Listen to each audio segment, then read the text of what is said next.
Bueno, entonces, continuando con lo que la vez pasada habíamos visto lo que era una relación, entonces vamos a ver un otro ejemplo. Quizá creo que es mejor cambiar el color aquí.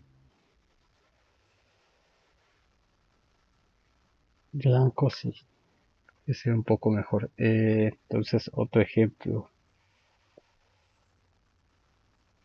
Eh, digamos que tenemos el conjunto B conformado por los elementos A, B, C y sea S la relación en el conjunto potencia de B, sería P de B. Este, entonces, la cardinalidad de B sería tres elementos. Y entonces, bueno, ya sabemos que la cantidad de elementos que tiene el conjunto potencia para un conjunto finito es 2 a la cardinalidad de ese conjunto, en este caso 2 a la cardinalidad de B, que sería 2 a la 3, y esto sería 8. Entonces el conjunto potencia de B tiene 8 elementos que serían todos los subconjuntos de B, que es el, el vacío, el mismo B, todos los conjuntos de un elemento, perdón, aquí sería A, B, C, luego los que tienen 2 A, B, A, C y B, C.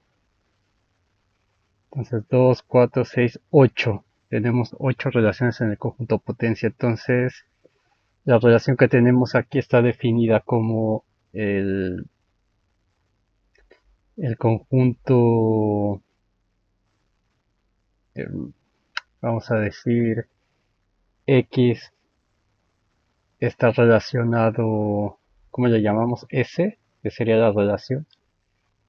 Conjunto X está relacionado con Y si, solo si X es un subconjunto de Y. Esto es, un subconjunto X de B es relacionado con un conjunto Y de B bajo S. Entonces déjenme escribir eso por si no entendieron muy bien lo que estoy diciendo. Vamos a ponerlo así. Esto es,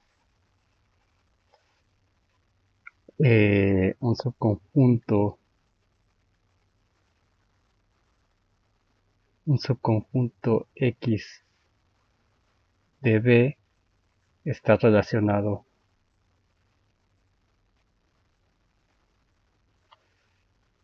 con un subconjunto Y de B bajo S. La relación en este caso exactamente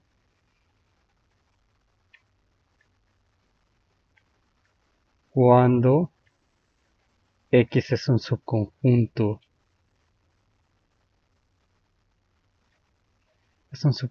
de Y.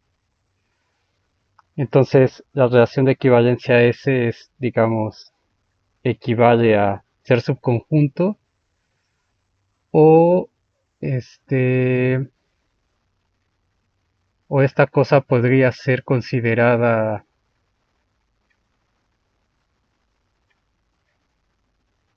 eh, como el nombre del conjunto de todos los pares ordenados,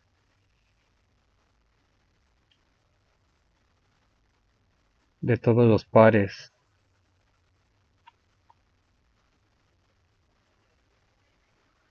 ordenados, XY, donde X y Y, son subconjuntos de B, es decir, pertenecen al conjunto potencia de B, y X es subconjunto de Y. Entonces, por ejemplo, ¿por qué no se pone esto? Color negro.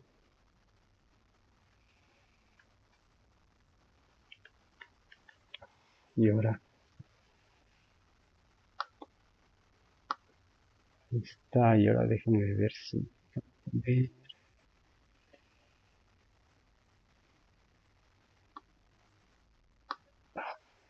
Y no quiero, apenas estoy aprendiendo a usar esta cosa, espero que no se esté haciendo con todo.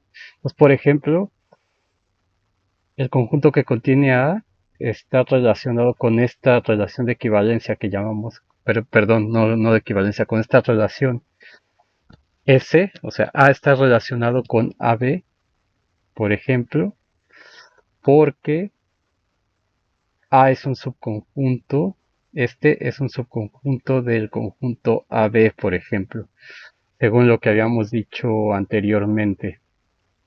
Aquí, esa es nuestra relación S. Entonces, en este caso, este está relacionado con este. Eh, el conjunto AB está relacionado consigo mismo, por supuesto. Esto pues, AB es un subconjunto de AB, en este caso es el mismo. En este caso es el mismo. Y por ejemplo, C no estaría relacionado, lo vamos a poner así con la S tachada. C no estaría relacionado con el conjunto AB. Esto pues, el conjunto C no es un subconjunto de AB, en este caso, etcétera. Entonces, otro ejemplo de relaciones. Ahora, como hemos podido ver de los ejemplos, si tenemos que R es un subconjunto propio, por ejemplo, de A cruz B, incluso, bueno, puede ser un subconjunto en general, una relación. Por eso le he llamado R. La ventaja del YouTube es que le pueden poner ahí al doble de velocidad si hablo muy lento y entonces van a entender mejor y en la mitad del tiempo. Entonces, si tenemos que esto es una relación, podemos definir el dominio de la relación. Todo esto son cosas que se supone ya deben saber, pero es importante que las recordemos por todo lo que vamos a hacer después. Entonces, el dominio de la relación serían todos los elementos A que están en A, tales que existe B en B, tal que la pareja AB pertenece justamente a la relación R. Entonces, eh, viendo con otro ejemplo, aparte de los que ya tenemos aquí, ustedes pueden ir preguntándose quién es el dominio de la relación S que dimos aquí, etcétera. Por ejemplo, si tengo el conjunto A que tiene dos elementos A y B, y tenemos el conjunto B que tiene los elementos 1, 2, 3, entonces el producto cartesiano, como ya sabemos, no lo voy a poner todo, pero sería el conjunto de parejas ordenadas que tiene como primer elemento A y segundo elemento AB. Entonces, pues A,1, A,2, A,3, y luego sería B,1. Bueno, ya lo puse. B,2, B,3. Entonces sería A cruz B. Y una relación es un subconjunto de estos simplemente. Entonces podemos tomar una R como A,1, por ejemplo. Bueno, ahí parece que no. Ahí. A,1 y no sé, por ejemplo, A,3. Entonces es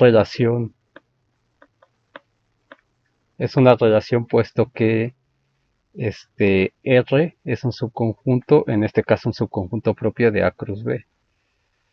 Entonces es una relación. ¿Quién es el dominio de esa relación?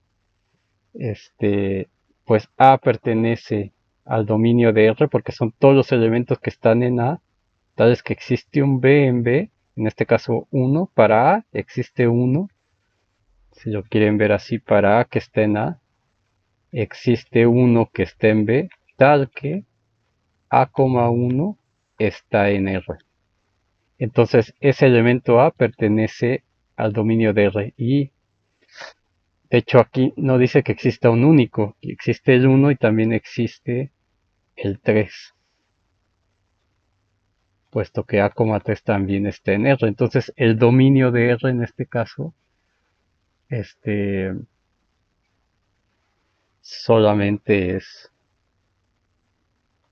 el elemento A. Y ese elemento A es un subconjunto evidentemente de A por definición, aquí se ve. Ese dominio es un subconjunto de A. Bueno, entonces ahora lo que vamos a recordar es cómo se definía, si esto me lo va a estar haciendo a cada rato, pero a ver después si lo puedo solucionar y esto no me da aquí, pero tengo que dejar, de lo malo que esto está perdiendo el tiempo. Entonces con esto vamos a recordar cómo definíamos una función. Entonces, bueno, antes de definir la función ya habíamos visto que las relaciones son, aquí no sé cómo usarlo de las links. Creo que así. No. Este,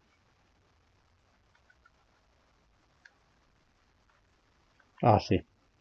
Eh, Habíamos visto como ejemplo que teníamos el producto cartesiano de R cruz R, por ejemplo. Este, y ahora como pinto. Ya no sé cómo poner el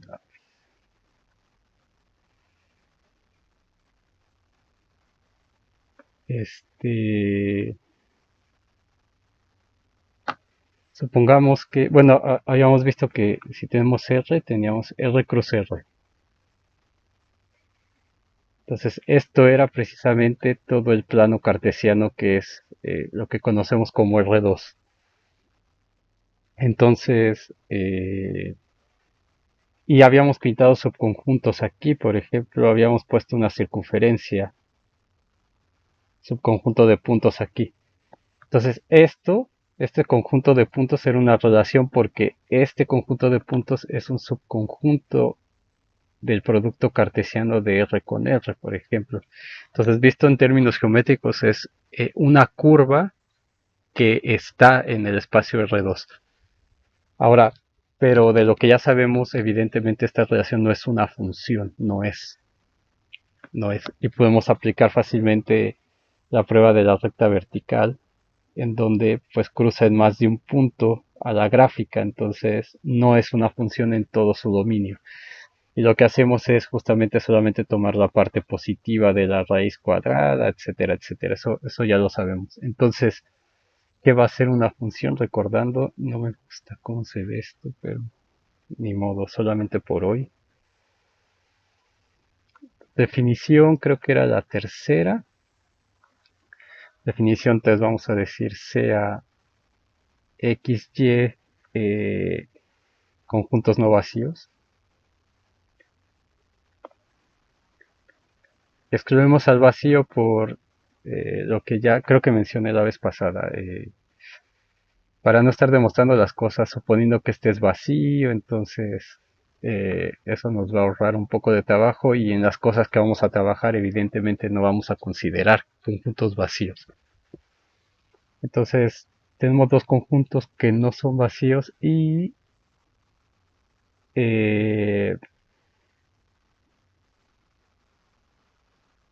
y sea vamos a llamarle D.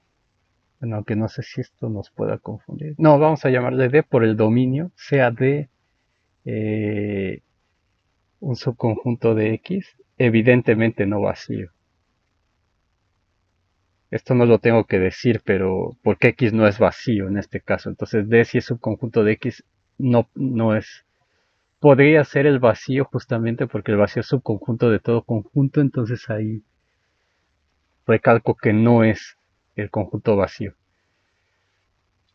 X podría ser vacío y su subconjunto el mismo vacío, todo eso que ya saben.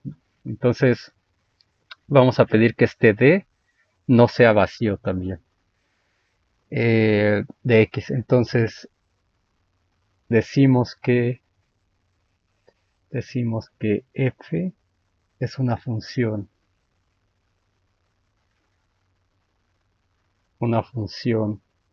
eh, de D en Y, lo cual vamos a denotar como F. Digamos, estamos introduciendo un poco la notación que vamos a usar, pues son cosas que ya aprendieron. D es un subconjunto de X a Y. Entonces F es la función que va de D a Y. Muchas veces se pone la función f desde el conjunto X, y cuando se restringe a un subconjunto de X, lo que uno hace es escribir las cosas así. La función f restringida a D. De hecho, lo que también podemos hacer es, una vez definiendo esto como el D, este subconjunto de X, podemos restringir la función a un subconjunto de D, o sea, a una subconjunto de D, y escribir entonces la restricción de f en A, digamos. Pero eso lo vamos a ir haciendo después, aunque son cosas que ya saben, como ya les he dicho. Entonces va a ser, decimos que f es una función de D en Y, sí, solo sí. Sí, solo sí.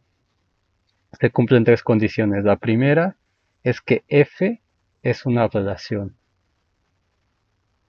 Una relación. Y vamos a decir que sea no vacía. Entonces, esa R que hemos definido anteriormente, esta cosa, vamos a pedir que no sea el vacío. Por lo que ya hemos discutido bueno, no varias veces, pero les he mencionado más bien. Entonces, no vacía de X en Y, es decir, que F va a ser un subconjunto del producto cartesiano XY, y además F va a ser distinto del vacío. F visto como un subconjunto del producto cartesiano. La segunda cosa que vamos a pedir es que para cada elemento de D, para todo X en D, existe un Y en Y, al menos, tal que la pareja X, Y esté en F. O sea, la pareja, para cada X que esté en el dominio, exista un Y que esté relacionado con X, en otras palabras. Y la tercera cosa que hay que pedir es que si tenemos la pareja X, Y1, y tenemos la pareja X, Y2, elementos de la relación que hemos llamado F en este caso, entonces forzosamente tiene que suceder que Y1 es igual a Y2. Es decir, estamos dejando fuera cosas como esta de aquí, como esta. Y la discusión de por qué esta definición es de esta manera ya la hicieron en cálculo, seguramente, pero si quieren vamos a decir un poco en palabras lo que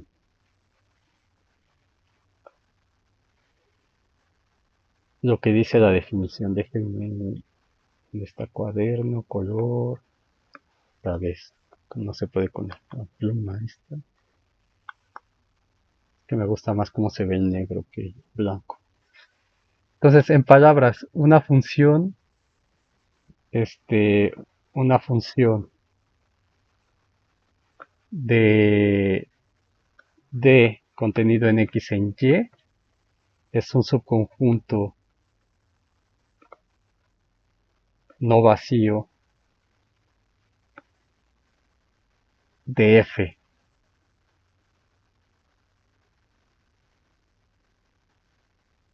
O sea, es un conjunto no vacío de pares ordenados es, en X cruz Y, tal que todos los elementos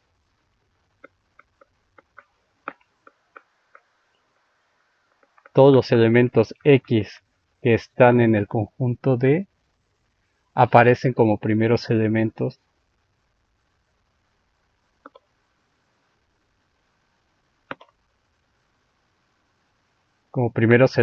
en los pares ordenados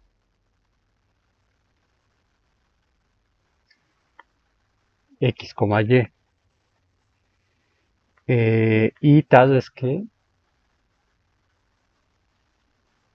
y tal es que con cada primer elemento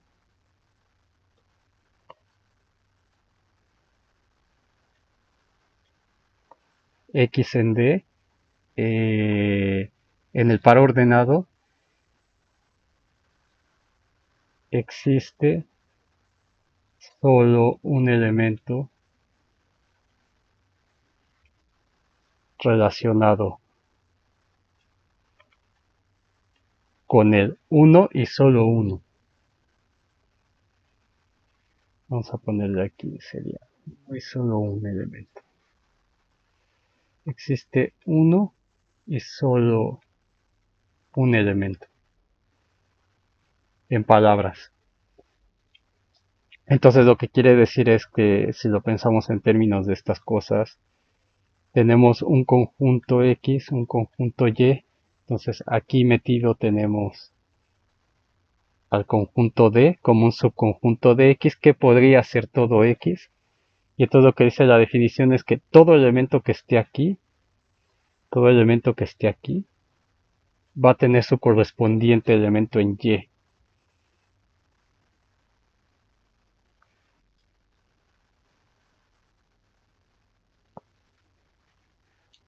Y esto tiene que pasar para todos los elementos de aquí. Entonces pueden existir elementos en Y que no tengan, que no provengan de un elemento acá, como ya sabemos.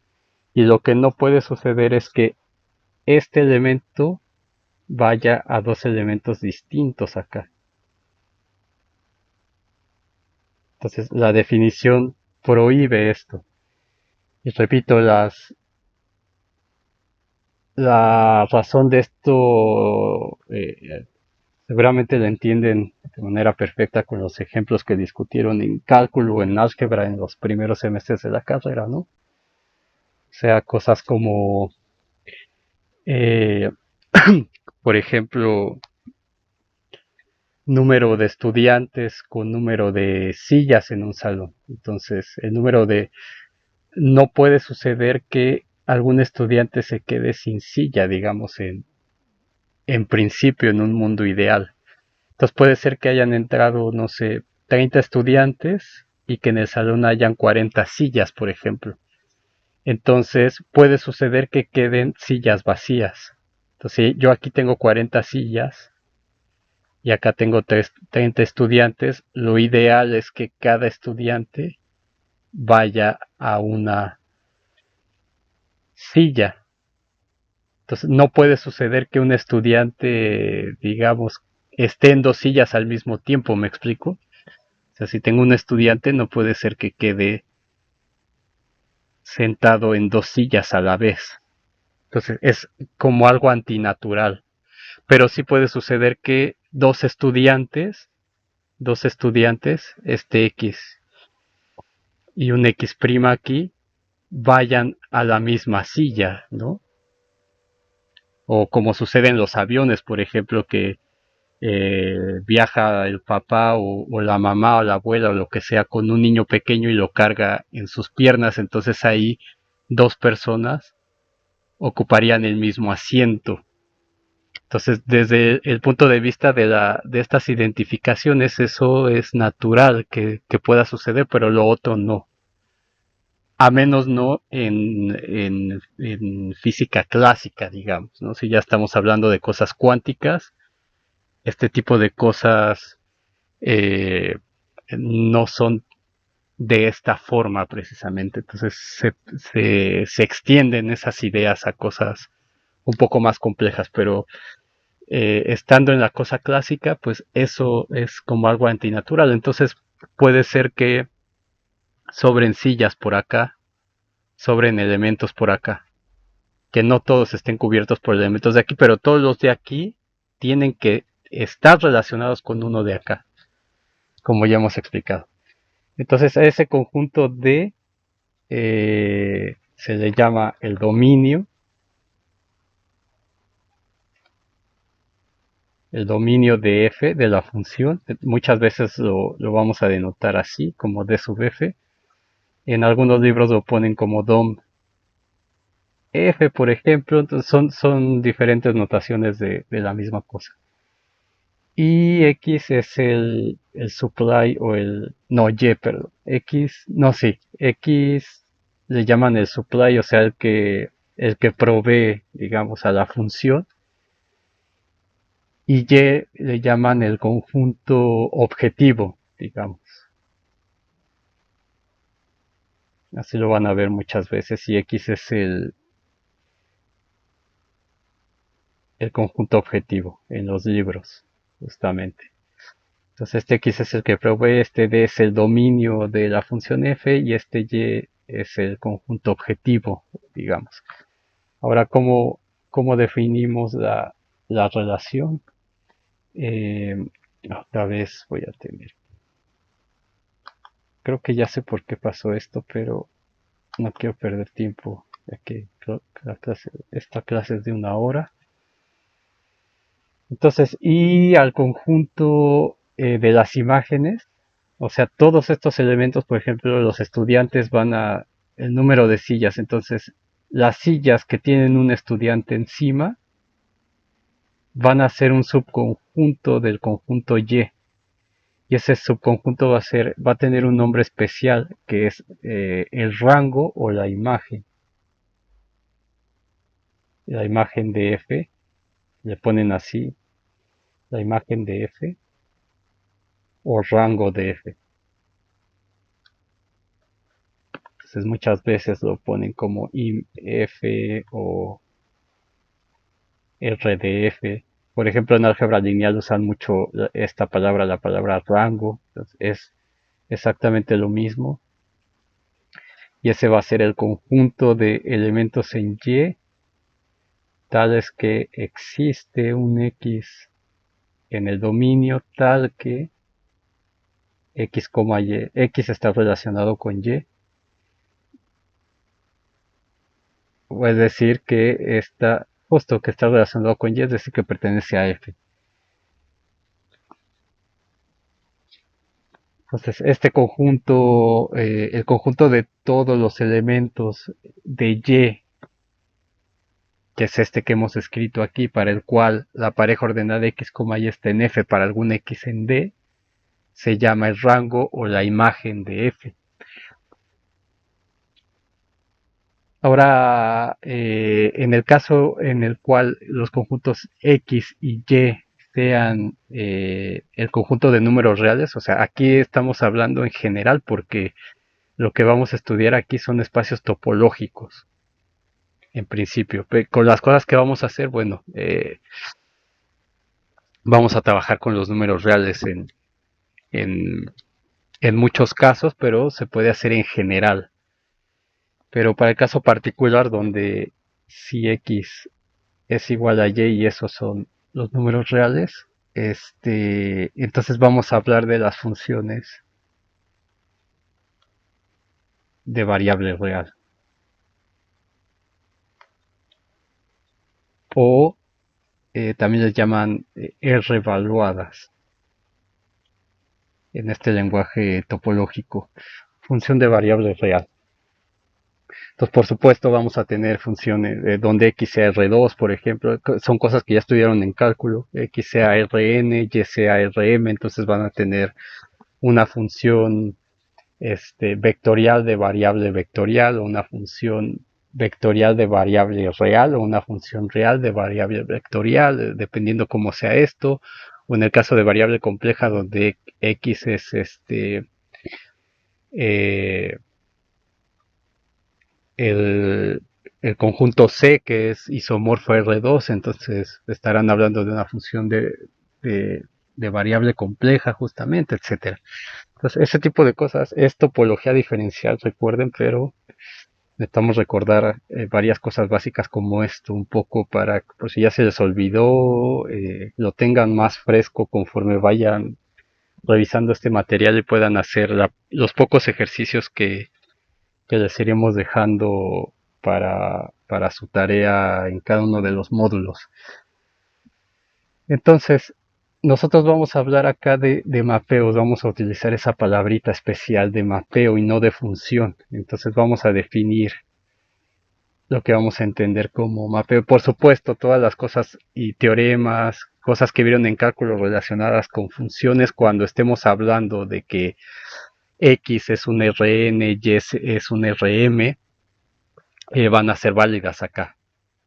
Y de hecho, cuando veamos el concepto de variedad, van a ver que todos los resultados de cálculo los vamos a usar justamente para extender esas ideas que vieron en cálculo 3 para superficies, cálculo 4, extenderlas a estas cosas que vamos a llamar variedades, que esperemos empezarnos en unas, acabando este repaso, que serán unos 6 videos, 7, verán que todo eso que aprendieron en álgebra lineal y en sus demás materias se va a aplicar acá. Entonces, vamos a decir, sean X y Y conjuntos no vacíos, no vacíos. Entonces, un mapeo F va a ser una regla de correspondencia, la cual asigna un elemento Y en Y a cada X en X. Entonces, que en esencia es ser una función. Entonces, lo que nosotros vamos a escribir, y esto lo escribimos, simplemente es una nueva palabrita, pero es justamente la misma idea. Simplemente escribimos f dos puntos x que va a y. Y un elemento de aquí lo vamos a mandar acá. Entonces vamos a decir que f mapea x en y. Entonces, si f está definido por alguna fórmula explícita, si f está definida por alguna fórmula explícita, lo que vamos a hacer es escribir esto, escribimos f más o menos como puse acá, que sería x, lo manda a f de x, que es justamente un elemento y que está en y, digamos, ¿no? Y entonces en este caso pueden haber, o sea, en este caso pueden haber, por eso, por la definición de función, ¿no? Justamente pueden haber más de dos elementos en X que correspondan al mismo Y, como ya habíamos hecho notar aquí. Eh, entonces vamos a empezar a hablar de esas cosas que vieron en cálculo 3, que son las imágenes directas y las imágenes inversas, justamente. Déjenme poner esto, ok. Entonces, un subconjunto de X,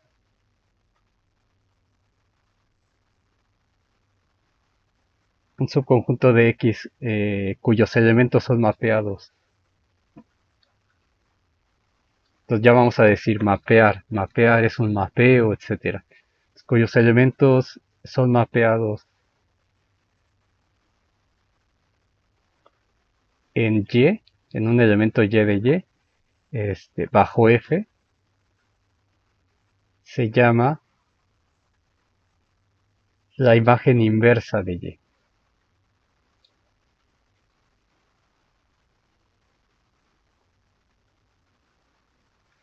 La imagen inversa de Y. Y esto lo vamos a escribir de esta manera, como F, muchas veces utilizan el F a la menos 1, pero como vamos a notar con los ejemplos que veamos, esto no significa que la función sea invertible, simplemente es una notación.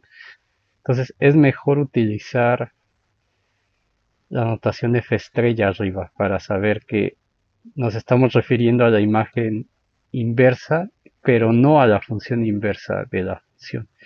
Entonces la imagen inversa de F del elemento Y va a ser el conjunto de X en X, tales que f de x es igual a y, o en la notación que habíamos visto anteriormente, tal es que x, y, digamos, sea un elemento de f, si lo quieren poner así. Entonces,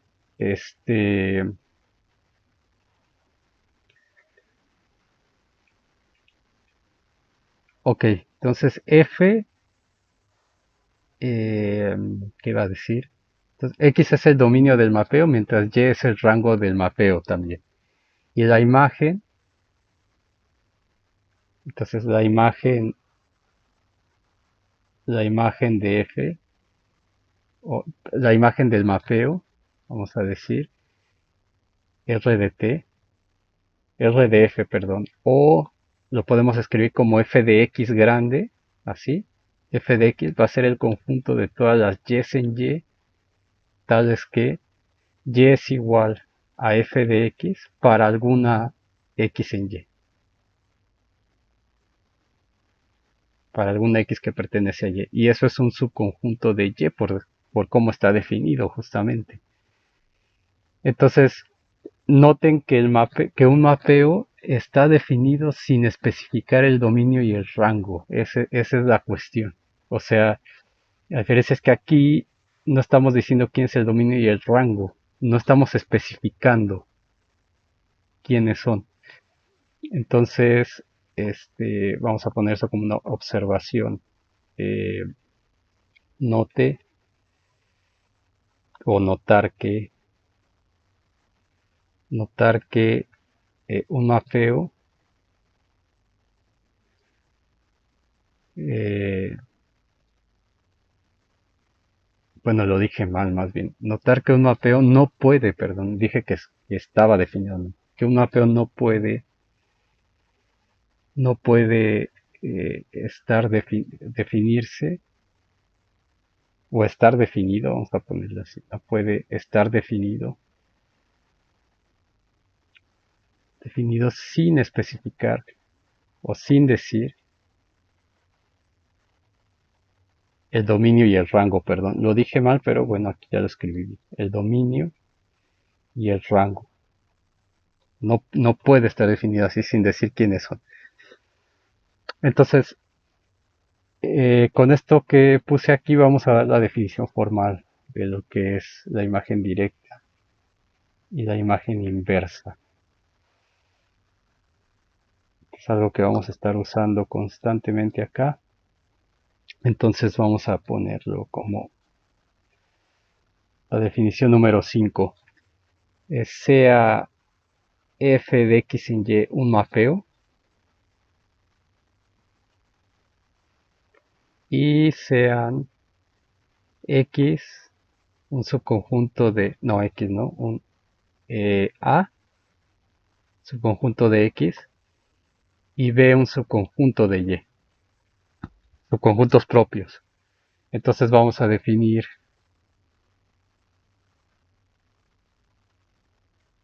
la imagen directa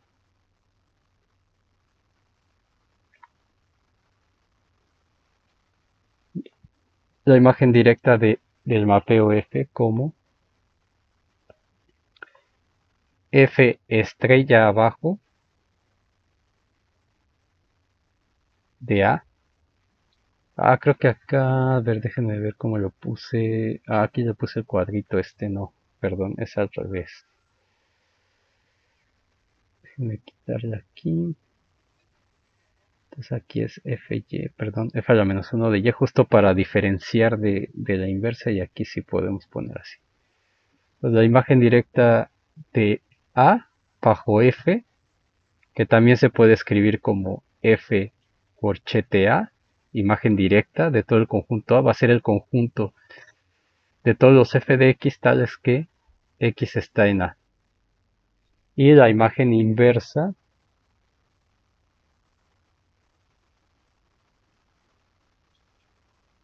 de f como f estrella arriba de b, o f a la menos 1 de b, va a ser el conjunto de todos los x's tales que, todos los x's en x, vamos a poner así, todos los x's en x tales que f de x pertenece a b. Entonces, por ejemplo, ahorita, no, yo creo que sí nos da tiempo de ver algunos ejemplos y después probar algunas cosas que ya vieron en cálculo 1. Entonces, lo que tenemos es que tenemos el conjunto X, tenemos el conjunto Y. Entonces, si tenemos un subconjunto de X, llamamos A, y tenemos un subconjunto de Y que pues vamos a llamar B, como dice ahí. Entonces, ¿quién sería la imagen directa de A? Pues van a ser todos los elementos en Y, digamos, tal vez que X esté en A. Entonces, para todo X aquí, digamos, esto me lo va a mandar. Aquí, olvídense del verde, déjenme borrarlo mejor por el momento, porque no va a ser exactamente el mismo que me va a mandar aquí. Entonces, este bajo el mapeo F, este X1 va a parar a un F de X1 que podemos llamar F1. No sé, luego acá podría tener X2 y ese bajo F pues me va a dar por acá en F2, etcétera. Entonces, todos estos elementos van a dar aquí un F sub n, vamos a decir. Entonces todo esto me daría un subconjunto de Y. No sé, puede ser algo así, por ejemplo. Entonces este conjuntito que está aquí, este sería justamente la imagen directa del conjunto A bajo F de Y. Y la imagen inversa sería tener igual, déjenme ponerlo aquí abajito, las mismas. Creo que puedo bajar. Híjole, ya arruiné aquí. Ah, sí, sí puedo. Entonces, ¿cómo está esto? Sí, para el PDF esto va a quedar medio feo, pero bueno, se entiende por qué. La imagen inversa que va a ser. Ahora tenemos el conjunto X, tenemos el conjunto Y, seguimos teniendo el mapeo F, pero ahora lo que tengo es, o lo que tenemos es un subconjunto de Y, que es B según la definición. Entonces, este conjunto tiene eh, elementos aquí. Entonces, un f de x1 vamos a decir. Por acá un f de x2, etcétera, hasta un f de xn, por ejemplo. Entonces, ¿quién va a ser la imagen inversa del conjunto B? Pues va a ser el conjunto del cual provienen todos estos elementos en B bajo el mapeo F. Entonces digamos que este F de X1 proviene de un X1 por aquí, no son los mismos. Puse el mismo nombre, pero digamos, no son los mismos que están aquí. No se confundan, son otros. Si quieren, llámenle G y a este mapeo llámenle G, como sea, y en vez de llamarle X, no sé, llámenle Y, por ejemplo, o X', lo que sea, pero no es lo mismo que está acá. Y este f de x2 por la definición de mapeo proviene de uno aquí. Y este f de x3, no sé, proviene de uno que está acá. Y f de x4 también. Etcétera. F de xn proviene de un xn acá que bajo f me lo manda justamente f de xn. Entonces puede suceder que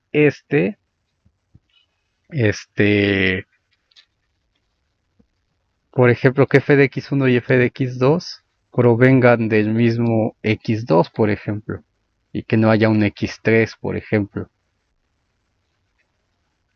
o perdón, un x1 o lo que sea.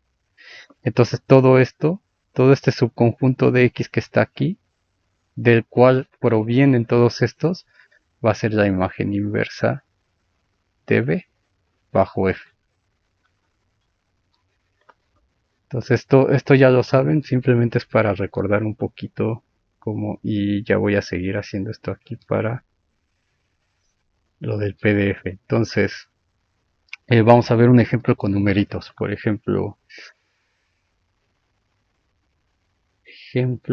¿cuál era el que tenía?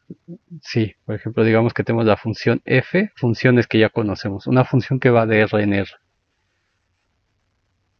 de R en R, y que sea la x cuadrada. Entonces, una función o un mapeo en este caso, como ya hemos dicho. Entonces, nuestro mapeo es, la regla es f de x es igual a x cuadrada. Y entonces vamos a tomar un subconjunto de R, por ejemplo, vamos a tomar A igual a el conjunto 1, 3, 4 y 7. Entonces, ¿quién va a ser la imagen directa de A? Según la definición, la imagen directa de A bajo este mapeo, pues es el conjunto de las f de x tales que x está en A. Entonces, si x está en A sería 1, 3, 4 y 7 y le aplico la regla de aquí. O sea, en otras palabras son las parejas ordenadas x y y tales que x está en A, que está en F esto, con la notación que habíamos visto anteriormente. Entonces, aquí sería pues simplemente agarrar y evaluar f en 1, que sería 1 al cuadrado que es 1, f en 2, en 3, perdón, sería 3 al cuadrado, luego f en 4, que sería 4 al cuadrado, luego f en 7, que sería 7 al cuadrado. Entonces esto sería f en 1, f de 3, f de 4, f de 7. Es decir, 1, 9, 16, 49. Esta sería la imagen directa. ¿De acuerdo? Entonces cada uno de estos pertenece a f de A. Aquí estoy usando las notaciones indistintamente para que se acostumbren un poco a que si ven esto es imagen directa con los corchetes y con la estrellita abajo también. Entonces, ¿y quién sería la imagen inversa? Pues ahora lo que tengo que hacer es dar un subconjunto aquí de este y. En este caso x es r y y es igual a r en este caso. Entonces damos b como un subconjunto cualquiera, no sé, por ejemplo 4 y 9. Subconjunto de r. Entonces la regla es f de x igual a x cuadrada. Lo que tenemos que ver es de dónde provienen estos dos números, porque la imagen inversa de B es el conjunto de x en R, en este caso, tales que f de x está en B. Entonces tenemos que f de x es igual a 4, que está en B, y tenemos un f, digamos x1, un f de x2, que es 9, que está en B. Entonces, ¿cómo obtenemos esto? Pues podemos hacerlo como haciendo un poco de trampa, calculando quién es la inversa de esto, o viendo la gráfica de esto, que es un subconjunto de R2 en este caso. Entonces, como ya sabemos que f de x es igual a x cuadrada, que es la parábola, entonces podemos calcular su inversa. Entonces, ¿quién sería la inversa? Pues sería f a la menos 1, como despejando este, que sería más menos raíz. Entonces sería raíz de x, y también sería menos raíz de x. La función inversa de esta cosa, que la tengo que partir porque la parábola no es una función 1 a 1. Y entonces para que una función sea invertible tiene que ser 1 a 1. Entonces, aquí para dos elementos de x, perdón, para dos elementos de, para el mismo elemento y proviene de 2 de x. Entonces, justamente es una condición que impide calcular la función inversa. Digamos, haciendo un poco de trampa aquí, podemos obtener de dónde vienen estos. Por ejemplo, aquí sería este f a la menos uno sería raíz de 4 más menos, entonces nuestra imagen inversa sería el conjunto más menos raíz de 4 y más menos raíz de 9, es decir, más menos 2 y más menos 3. Sería menos 2, menos 3, menos 2, 2 y 3. Esa sería la imagen inversa de B. Entonces, ahora sí, uno nuevo.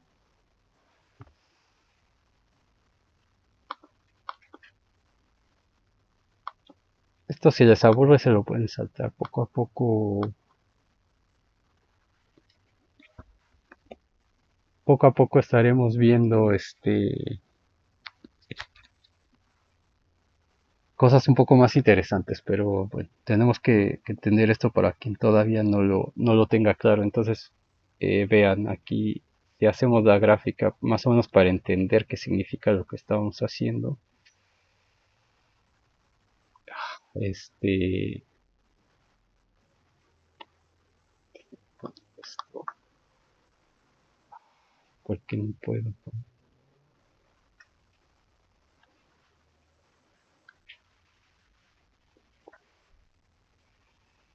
no pongo el lapicito, aquí nos vamos a quedar, como había puesto el lapicito hace rato, ya se me olvidó. Mm,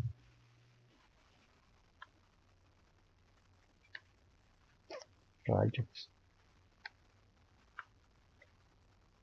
no sé. Ah, sí, quitándolo de ahí. Ok, entonces tenemos la función va de R en R. Entonces,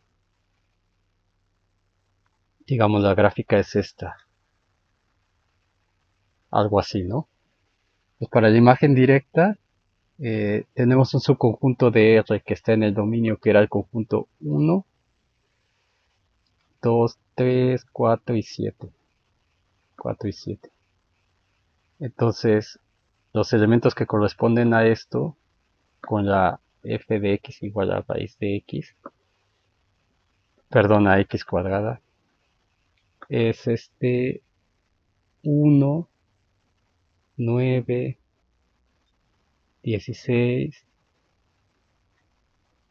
49. Y eso me da la imagen directa. Ahora con la imagen inversa, ¿qué es lo que pasa? Que dimos dos conjuntos. Déjenme borrar estos numeritos. Ya lo vieron cómo está. Entonces, y ahora con la imagen inversa tenemos un subconjunto de R. Dijimos que era 4 y 9 por aquí. Entonces hay que ver de dónde proviene esto. Y la función que tenemos es x cuadrada, que como bien sabemos no es una función 1 a 1. Entonces, para encontrar la inversa tenemos que partirla, digamos, y calcular la inversa por pedazos, como hemos aprendido. Entonces, ¿qué es la imagen inversa? Es encontrar de qué valores del dominio proviene este 4 y de qué valores del dominio proviene este 9. El dominio es todo R, en este caso. La función va de R en R. Y el codominio es todo R también. Aunque la imagen, como podemos ver de la gráfica, pues es de 0 a infinito en este caso. Entonces, por ejemplo, si damos un elemento aquí, ¿de dónde viene el menos 4? Pues diríamos que viene del vacío.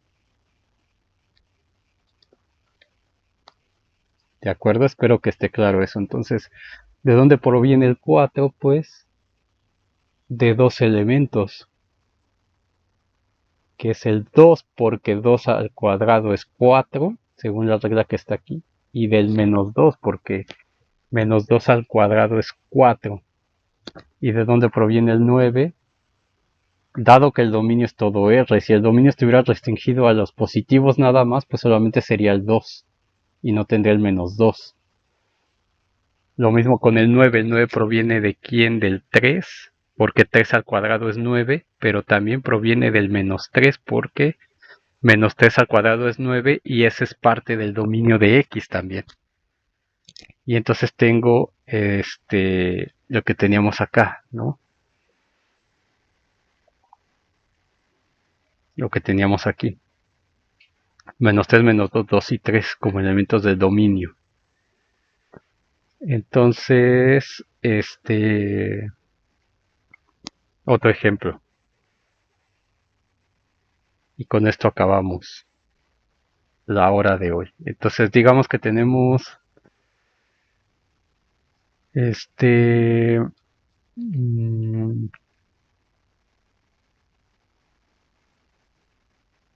la misma f,